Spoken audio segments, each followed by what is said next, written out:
Hi friends, ഇന്ന് ഞാൻ ദോശമാവ് വെച്ചിട്ട് നല്ല ജ്യൂസി ആയിട്ടുള്ള നല്ല ടേസ്റ്റ് ആയിട്ടുള്ള ജിലേബി വളരെ പെട്ടെന്ന് എങ്ങനെ തയ്യാറാക്കുക എന്നുള്ള വീഡിയോ ആണ് കാണിക്കാൻ പോകുന്നത്. അപ്പോൾ നേരെ വീഡിയോയിലേക്ക് പോവാം. അപ്പോൾ ഞാനിവിടെ 1 കപ്പ് ദോശമാവ് 250 ml കപ്പിൽ 1 കപ്പ് ദോശമാവ് എടുത്തിട്ടുണ്ട്. അതിലേക്ക് നമുക്ക് യെല്ലോ ഫുഡ് കളർ കുറച്ച് ചേർത്ത് കൊടുക്കാം. പിന്നെ ഇതിലേക്ക് 2 നുള്ള് സോഡാപ്പൊടി ചേർത്ത് കൊടുക്കാം. ഇനി ഇതിലേക്ക് വേണ്ടത് മൈദയാണ്. അപ്പോൾ മൈദ കുറേശ്ശെ ഇട്ട് കൊടുത്തിട്ട് നമുക്കിത് നന്നായി ഒന്ന് മിക്സ് ചെയ്തെടുക്കാം. അപ്പോൾ ഇതിൽ എത്രത്തോളം മൈദ ഇട്ട് കൊടുക്കണം എന്നുള്ളത് കറക്റ്റ് പറയാൻ പറ്റില്ല, കാരണം ഓരോരുത്തരുടെയും ദോശമാവിൻ്റെ കൺസിസ്റ്റൻസി വ്യത്യാസമായിരിക്കും.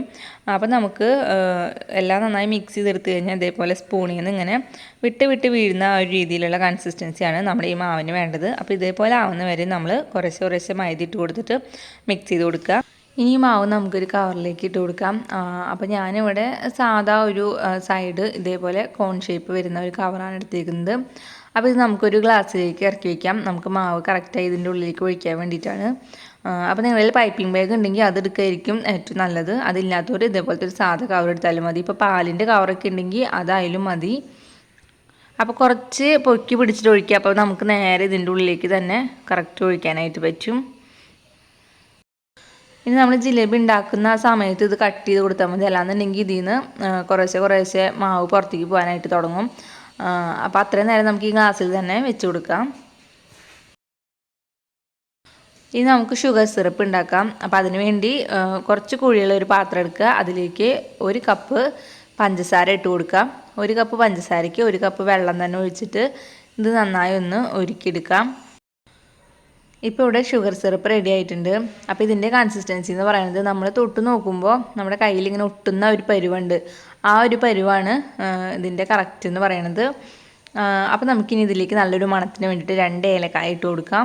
പിന്നെ ഇതിലേക്ക് കുറച്ച് യെല്ലോ ഫുഡ് കളറും കൂടി ഇട്ട് കൊടുക്കാം. അതിനുശേഷം നന്നായി ഒന്ന് മിക്സ് ചെയ്ത് കൊടുക്കാം.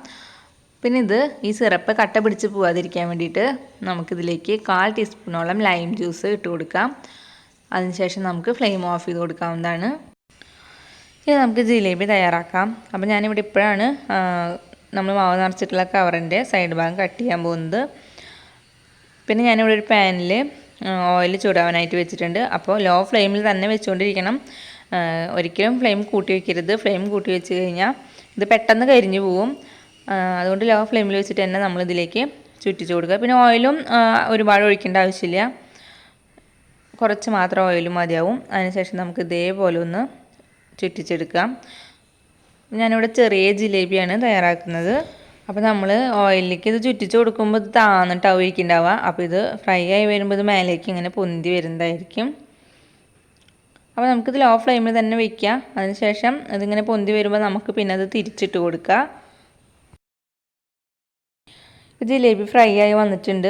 നമുക്കിതിൻ്റെ കളർ നമ്മൾ ഇട്ടേക്കാളും കളർ വ്യത്യാസം കാണാം നമുക്ക് ഈ ജിലേബി ഫ്രൈ ആയി വന്നൊന്ന് മനസ്സിലാവാനായിട്ട്. പിന്നെ നമുക്ക് തൊട്ട് നോക്കുമ്പോഴും കുറച്ച് ഒന്ന് സ്റ്റിക്കായിട്ടുള്ള പോലെ തോന്നും. ആ സമയം അതാണ് നമുക്ക് ശരിക്കും ജിലേബി ഫ്രൈ ആയി വന്നൊന്ന് മനസ്സിലാക്കേണ്ടത്. ഇനി നമുക്കിത് ചൂടോടെ തന്നെ നമുക്ക് സിറപ്പിലേക്ക് ഇട്ട് കൊടുക്കാം. അപ്പോൾ സിറപ്പ് നല്ല ചൂടായിരിക്കണം. സിറപ്പ് ചൂടില്ലാന്നുണ്ടെങ്കിൽ ലോ ഫ്ലെയിമിലിട്ടിട്ട് ഒന്നും കൂടി ഒന്ന് ചൂടാക്കുക. അതിനുശേഷം നമുക്കിത് സിറപ്പിലിട്ട് കൊടുത്തിട്ട് നന്നായി ഒന്ന് മുക്കിയെടുക്കാം. അപ്പോൾ നമ്മൾ അടുത്ത ജിലേബി ഇതേപോലെ ഫ്രൈ ചെയ്ത് എടുത്ത് വരുന്ന വരയ്ക്കും ഈ ജിലേബി ഈ സിറപ്പിൽ തന്നെ കിടന്ന് കഴിയുമ്പോഴേക്കും ശരിക്കും ഈ ജിലേബിയുടെ ഉള്ളിലേക്ക് സിറപ്പെല്ലാം നന്നായി പിടിച്ചിട്ടുണ്ടാവും. അപ്പോൾ ഞാനിതിന് മുന്നേ ഉഴുന്നരച്ചിട്ടുള്ള ജിലേബിയുടെ റെസിപ്പിയുടെ വീഡിയോ അപ്ലോഡ് ചെയ്തിട്ടുണ്ടായിരുന്നു. അപ്പോൾ അത് ശരിക്കും നമ്മൾ ബേക്കറിയിൽ നിന്ന് മേടിച്ച് കഴിക്കുന്ന ജിലേബിയുടെ അതേ ടേസ്റ്റാണ്. പക്ഷേ ഇതെന്ന് പറയുന്നത് ദോശമാവായ കാരണം ചെറിയൊരു ദോശമാവിൻ്റെ ടേസ്റ്റ് വരും, എന്നാലും നല്ല ടേസ്റ്റാണ് കഴിക്കാനായിട്ട്. അപ്പോൾ ഞാൻ ആ വീഡിയോയുടെ ലിങ്ക് ഡിസ്ക്രിപ്ഷൻ ബോക്സിൽ ഇട്ട് കൊടുക്കാം. അപ്പോൾ അതൊന്ന് കണ്ടു നോക്കണേ.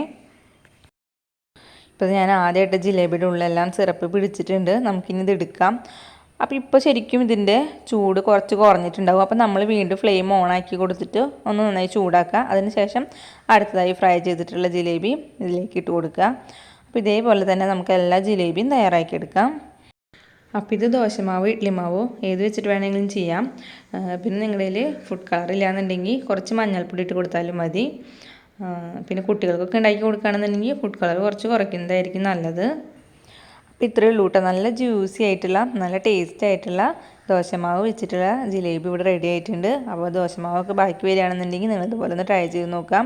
നമുക്കിപ്പോൾ ഒരു കപ്പ് ദോശമാവ് എടുക്കുകയാണെന്നുണ്ടെങ്കിൽ ശരിക്കും ഒരു 35-40 ജിലേബിയൊക്കെ ഇതുപോലത്തെ ചെറിയ ജിലേബിയൊക്കെ ഉണ്ടാക്കിയെടുക്കാനായിട്ട് പറ്റും. അപ്പോൾ എൻ്റെ ഈ വീഡിയോ ഇഷ്ടപ്പെട്ടാൽ ലൈക്ക് ചെയ്യാനും ഷെയർ ചെയ്യാനും നിങ്ങളുടെ അഭിപ്രായങ്ങൾ കമൻറ്റ് ചെയ്യാനും മറക്കരുത്. പിന്നെ ഈ വീഡിയോ ഇഷ്ടപ്പെട്ടാൽ എൻ്റെ ചാനൽ ഒന്ന് സബ്സ്ക്രൈബ് ചെയ്യണേ. പിന്നെ വേറൊരു വീഡിയോ ആയിട്ട് കാണാം. അതുവരേക്കും എല്ലാവർക്കും ബൈ.